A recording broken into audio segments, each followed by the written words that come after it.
Yo, welcome back to another Borderlands 4 video. In today's video, we're going to be going over my AMON Ordinance build. So with this build, you'll be able to take on UVHM5 on your own or in a group. It is quite tanky and it's primarily going to be focused around being a tank. But the ordnance damage that we deal and the dot damage that we deal with cryo should be able to melt bosses at the same time if you're playing solo. And it's going to focus entirely around your ordnance. Hi, bro. So yeah, let's get right into it. So in this build, we're going to be speccing heavily into Amon's blue tree, his vengeance tree. We're going to be taking the action skills Scourge, or Scourge, however you want to call it. The shield is really handy, and it also deals ordnance damage with the Forge Wave, so it's cryo ordnance damage, so we're stacking that as well. The shield will be good for mobbing, and basically anytime you pull it up, you know you've always got something quite strong that you're scaling into. So our first 5 points are going to be going into Scorched Kairos. AMON gains increased ordnance damage and magazine size. It's a 25% ordnance damage and a 30% increase to your mag size. Again, like I said, we're stacking ordnance damage here, so 25% flat out for our first 5 points is a great way to go here. The mag size is helpful as well. I'm not actually sure whether that stacks with the ordnance, but if it does, even better. I believe the magazine size does not stack with ordnance, but not a big problem. We're taking 25% ordnance damage out of this. Our next 5 points are going into Trail of the Comet. Whenever AMON deals ordnance damage, there is a chance to apply a cryo status effect that deals cryo damage over time for a duration.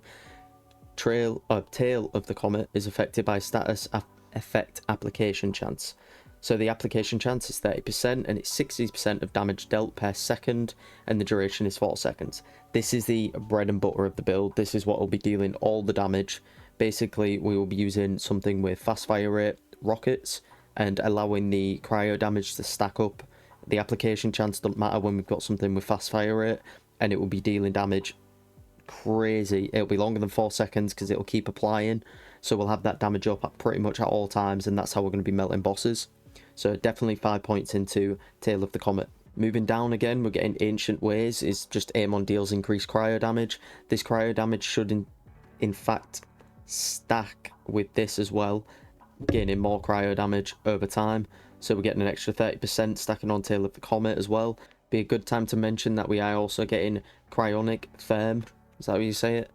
The augment. Whilst Scourge is active, AMON taunts enemies and sends out a cryonic pulse every second, dealing cryo ordnance damage to enemies and restoring allies' health. Whilst AMON's movement speed is reduced, but AMON gains bonus cryo damage with guns and consumes vengeance on each shot. The aiming isn't that much of like a big thing here. We're not going to be using that often, but the one thing we do like about this is the cryo ordnance damage to enemies in the area, and if you're playing in a group, you'll also be healing all your allies, so it's a very good one to take. I have tried playing without it, and you can, but I'm just personally a big fan of this. Obviously we're getting out that cryo ordnance damage that was stacking anyways, so I thought, why not? We'll keep the pulse on even in solo play. But if you don't want to be taking this, you can go ahead and take any of these that you'd want. The only one that I would not take is this, because that will get rid of your Forge Wave, and I believe this will also get rid of your Forge Wave. So I think your only options here are the Eternal Winter or the Blast Chill. Moving on, we are taking Icy Rage. This is a kill skill, so killing an enemy with cryo damage with guns or status effects will gain a stack of cryo affinity for a duration. Cryo affinity stacks gain increased gun damage. This is just a really good one to have for mobbing. You can take your pick here. I went with this because I wanted the gun damage. The only thing this build really does, not always, but does struggle with a little bit, is stacking like normal damage with just your weapons. So I've got a few solutions for it. I'll show you later on when we get to that. But if you want, you can take this one, Northern Wind, but I didn't really see it as that strong. Like, you're going to slow enemies down, but you might as well just take the extra damage and the cryo damage. So next up, we're going for a split here. We are taking 2 points into Primal Surge. This is another thing that is essential for the build. It doesn't have to be 5 points, but it definitely has to be more than 1. So we went 2 points into Primal Surge, which is whenever AMON applies a status effect to an enemy, there is a chance to partially restore his shields and ammo. The restoring the shields is great for when you're mobbing. It's just a great way to stay alive. But the really important thing is the ammo here. What happens is when we're using Ordinance and we are dealing damage and applying a status effect, which is what we're doing with Tail of the Comet, which will be consistent, we are retaining ammo to our Ordnance magazine, meaning that it's not going to run out and we can just keep spamming as much as possible. So this is needed for the build. There's a 25% chance for it to come back, but the ammo restoration, I tried it with 6%, it just didn't work, so we had to do it at 12%, and I never seemed to run into an issue. If you feel like you are having an issue, I'd take a point out of Age of Ice and put a point over into Primal Surge and make it 3 for Primal Surge. Our other points are going to be going to Age of Ice. AMON deals increased damage to frozen enemies and bosses. We don't end up freezing as much as I'd want to on this build. It does happen quite frequently, but I was expecting when I did make this build originally that I'd be freezing absolutely everything. I freeze most things, and the bosses bit is completely separate. It's not frozen bosses because you can't freeze the boss, so it's just an 18% increased damage to bosses as well, which, I mean, it's a kind of a no-brainer. I mean, it's a boss killer. You can go more points into here if you want to, but honestly, I don't need it. The build doesn't need it. The Ordnance damage just speaks for itself. Something that I will say is that we are trying to also get Machinist. Doesn't matter too much. I have got 3 points into it from my class mod, and it does work even if you haven't put points into it, which is great. But this is a kill skill. AMON restores a percentage of Ordnance cooldown. That's just in case if we don't apply enough dot damage, we don't get our regen back into the mag. So that's just in case if it does run out. And this one is quite essential. I didn't actually notice it to be doing too much extra damage, but when Ordnance has a chance to critically hit, which it now does, crit hits from direct Ordnance damage apply shock. This is more so not for our actual Ordnance, but more for our actual action skill, so that when we are mobbing enemies and clearing them out, we have other damage types to take down shields. So if you didn't know, in UVHM5 you have to match elements a lot more, so this is my way of getting shock damage applied to remove shields when I pull out my action skill. The capstone is Glacial Rapture, which is Firewall is now Glacial Rapture. Press and hold to swing Forge Whips, dealing cryo ordnance damage over 2 hits to nearby enemies before slamming into the ground, creating a cryonic fissure that deals cryo ordnance damage and leaves cryo hazards for a duration. There's not really anywhere else you can go here. If you want to use the wall, you can do, but I honestly thought this was just a better way to go with the capstone. It's really fun to use. It does a good, nice amount of damage. It's not one-shotting everything, but it's really good for crowd control when you have a few enemies running at you. Just pull this out and it'll clear most of them. So that's our blue tree all finished up. Next on, we are taking points from the Crucible tree. Our first 5 points here in the green tree are Gathering Storm. It's a kill skill. AMON deals increased elemental damage for a duration. It's 10% per stack and it's maximum 3 stacks, so it's 30%, which, I mean, 30% increased elemental damage. Cryo is one of those, and obviously we've also get shock, and we do get fire as well in this tree for our action skill.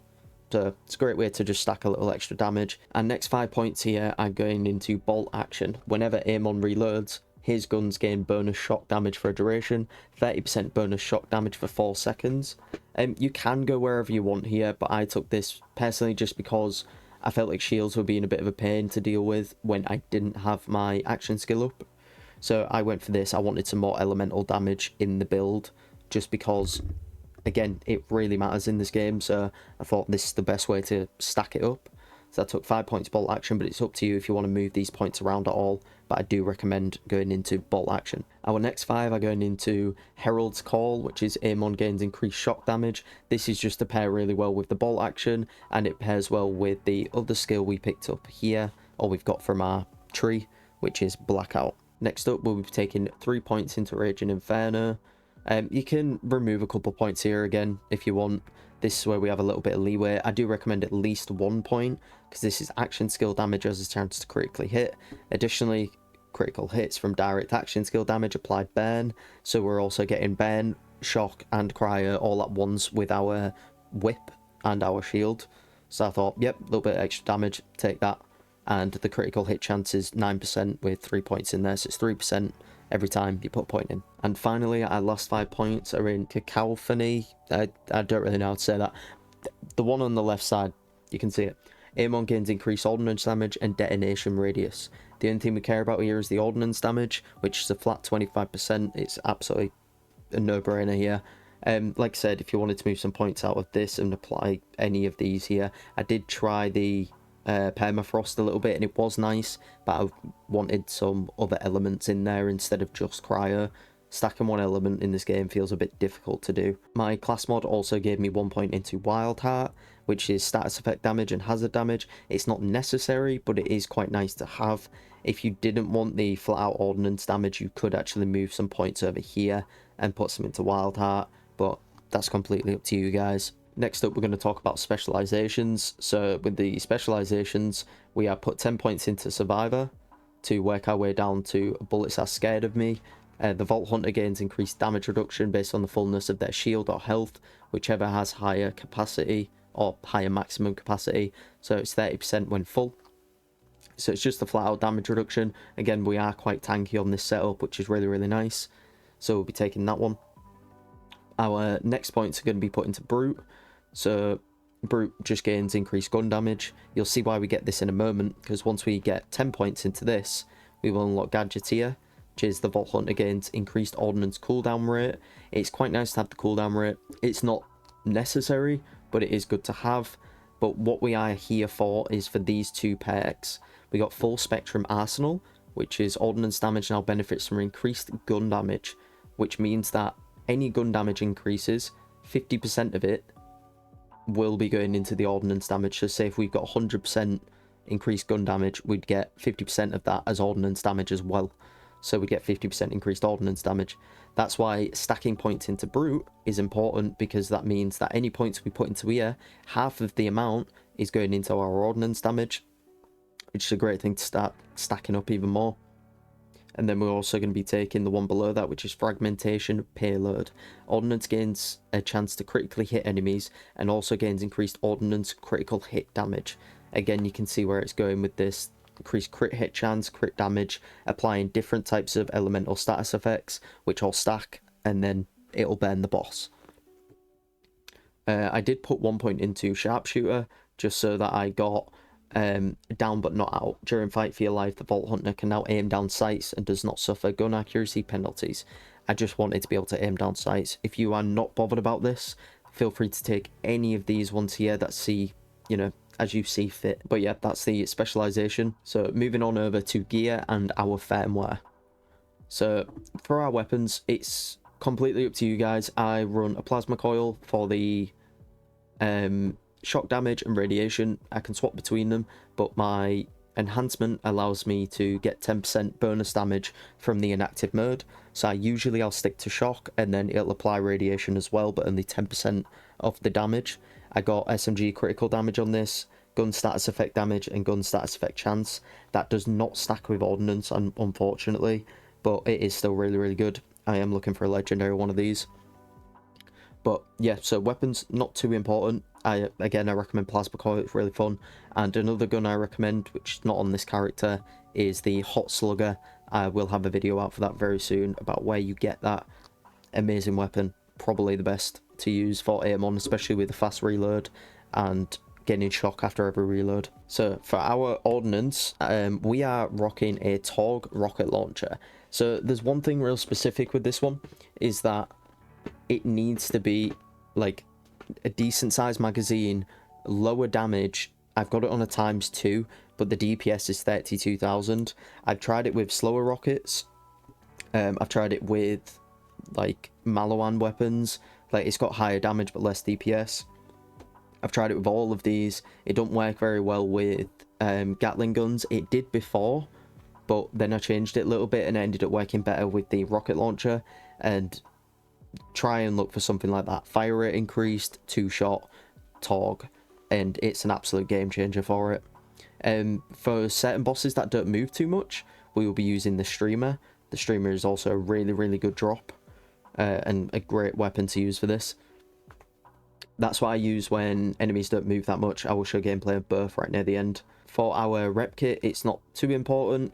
All I need on the rep kit is the elemental affinity. So we pop the rep kit, we get elemental damage dealt by 25% for 10 seconds. I believe this does stack with the status effects that I apply on enemies as well. So that's why we're using this class mod. It's just a purple class mod at the moment. This seemed to give me the best points I could find. 25% elemental damage, 20% movement speed, and 45% ordnance damage. I'm not too keen on the movement speed. The point in red that I actually didn't show you guys is this one right here, Gut Punch, which is ordnance damage has a chance to apply weakness on enemies. It reduces the damage they deal, and they take increased damage as well. They will take 20% increased damage. It doesn't have to roll exactly like this, but I got quite lucky to roll it like this. If you just try and keep an eye out on what you kind of wanting to take from it, there's a couple of points in the skill tree that can be taken out, but ideally we want the 2 blue ones, or the second blue one for the shock damage, and the red one's quite important as well if you wanted to try and go for that, but ideally just take the shock one. I'm currently rocking the fireworks shield. I really don't like taking this off. I love it too much. It's really fun to use. It's great for mobbing, especially when I'm running around quite tanky. I get 1 kill, it shoots off rockets to other enemies. It's perfect for me. So you can replace this with something else if you want, but personally, I like the fireworks shield. It's really fun to use and mob with. I already showed you the enhancement before, but I'll go over it again. There it is for you. It's Malawan. And finally, we have our firmware. So currently I am missing one piece of firmware over here on the class mod, which that will be the get throwing. So we'll be going 1 point for get throwing, which is ordnance damage is increased by 10%. That is our backup, and that will only be a 1 out of 3. Our other 1 out of 3 is God Killer, which is damage dealt to badass enemies increased by 10%. This is for when we are mobbing. It's a great way to bend badasses down a lot easier. 10% doesn't seem like much, but you do notice it. And then the bread and butter is Gadget Ahoy. Ordnance cooldown duration is reduced by 15% with 1 point. Ordnance damage is increased by 20% with 2 points. And ordnance kills grant 20% damage for 15 seconds. So if we're in a boss fight where we can kill other enemies, we'll go for the kill on those first, get the 20% damage for 15 seconds, and then we'll burn the boss. Right, I'm just going to show some gameplay now, but I hope you guys enjoyed the video. And leave a comment down below if you have any questions or anything like that. But yeah, enjoy the rest of the gameplay. I'll catch you in the next one.